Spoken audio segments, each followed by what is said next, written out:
Hello, good afternoon. One of Britain's best-known entertainers, Des O'Connor, has died at the age of 88. The comedian, singer and TV star died yesterday in hospital after a fall at his home in Buckinghamshire. During a career that spanned almost 70 years, he was known for hosting prime-time shows and for his friendship with the comedy duo Morecambe and Wise. Here's our arts correspondent David Sillito, who looks back now at his life. I've kept a list of the insults against Des O'Connor.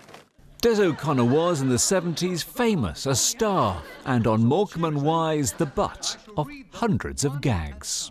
But the singer and comedian took it all with good grace. Number one, Eric, I've just heard some good news. Ernie, what good news? Eric, Des O'Connor's got a sore throat.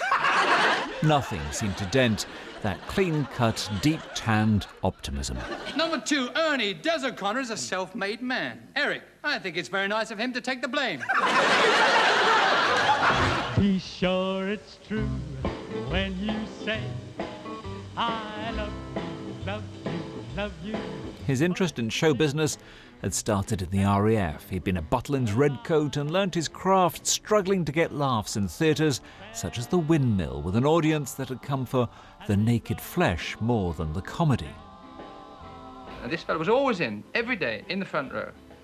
And on about the third house of the fourth day, I forgot, I dried. Just couldn't remember what was next, and this fellow said, you tell the one about the parrot next. So I thought, thank you very much. Loneliness, alone you'll always find. By the 60s, he had star billing. He made more than 1,000 appearances at the Palladium and recorded 36 albums. The son of a dustman from London's East End, he'd gone from a childhood blighted by rickets to TV stardom. But he was never going to be one of the cool gang. A little old lady came up to me one day at the stage door. She said, Mr. O'Connor, I have enjoyed your show. She said, here's £5. Could you send me your new LP? So I said, well, you can get it for £3 in the shop, but you don't have to give me £5. She said, well, no, because the last time I went into the shop and asked for a Des O'Connor LP, the guy said, you're kidding. As the decades rolled by, he remained an almost ageless fixture in the schedules. He married 4 times. His 5th child arrived when he was 80. He was never really fashionable, and so never fell out of fashion. Am I, or am I not? It was a career of 60 years of professional, unflappable, good-natured charm. You have my word. Well, that's good enough for me. And when the joke was on him, he was always the first to laugh.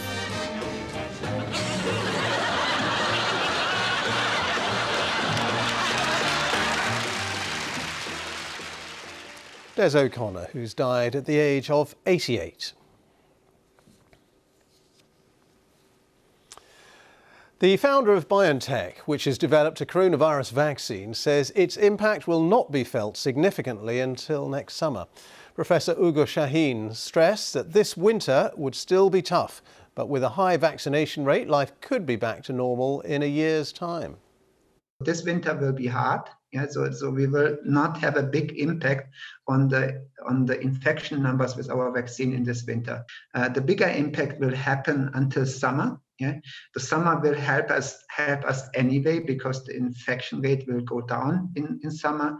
And what is absolutely essential is that we get a high vaccination rate before autumn, winter next year. Ugo Shaheen there. Well, our correspondent Richard Galpin's with me. What else did he have to say, Richard? Well, Professor Shaheen and his wife have been very much in the limelight, obviously in recent days, having announced that they have developed the first coronavirus vaccine, which is absolutely essential globally. And today, Professor Shaheen has been giving more details. He's been speaking to the BBC, including this very big claim that the world could be back to normal by next winter, as a result of the vaccine, or this vaccine, being rolled out. And he's saying it's not just because the symptoms stop symptoms in infected people, but also because he claimed a vaccine could potentially cut the spread of the virus by 50%.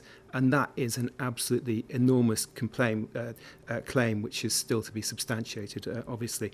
Now, he's also saying that they don't know yet how long the immunity provided by the vaccine will last. That is really a crucial issue. And they also don't know how effective the vaccine will be in protecting elderly people, which is another very, very crucial issue.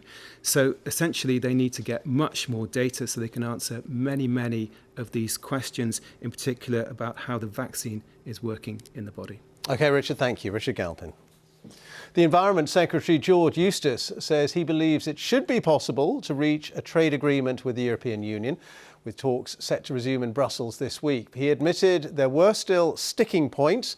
It comes as Ireland's Foreign Minister has warned there would be no deal if the British government pushed ahead with legislation that would allow the UK to break international law. Our political correspondent Jonathan Blake reports. Day after day this week, the EU's chief negotiator Michel Barnier has arrived for talks on a trade deal with the UK. But at this late stage, there has been little sign of progress. Both sides maintain they want to do a deal in time for the deadline of December the 31st. And as far as the UK is concerned, it should be straightforward. The Prime Minister last week said that we really needed to re-energise and the EU really needed to focus and refresh their mandate in these final weeks because, yes, on many areas progress has been made and agreement exists and a lot of text has been drafted. There are these sticking points around, for instance, fisheries, around state aid rules. They can be resolved. We're not asking for anything miraculous. We're really asking for what other countries like Norway and Canada already have. Arriving in Brussels today for more talks in the coming week, the UK's chief negotiator Lord Frost said there had been some progress in a positive direction in recent days, but added the two sides might not reach agreement, and that either way, people and businesses must prepare for the change that is coming on the 31st of December. The departure of Dominic Cummings as the Prime Minister's senior advisor makes no difference to the government's position, it claims. One EU country is clear, a breakthrough is needed for a deal to be done. This is very difficult, but it's also very doable. And I think the consequences of not getting a trade deal and a future relationship deal, of course, which goes beyond trade, because there's a whole range of other things that the EU and the UK need to facilitate each other on as well.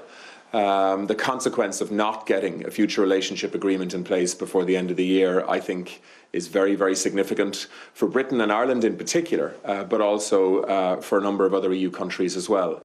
Time is running out. The government's trying to ram home the point that deal or no deal, change is coming. Exactly what rests on the outcome of negotiations. Jonathan Blake, BBC News. The Prince of Wales has become the first British royal to take part in events to mark Germany's National Day of Mourning.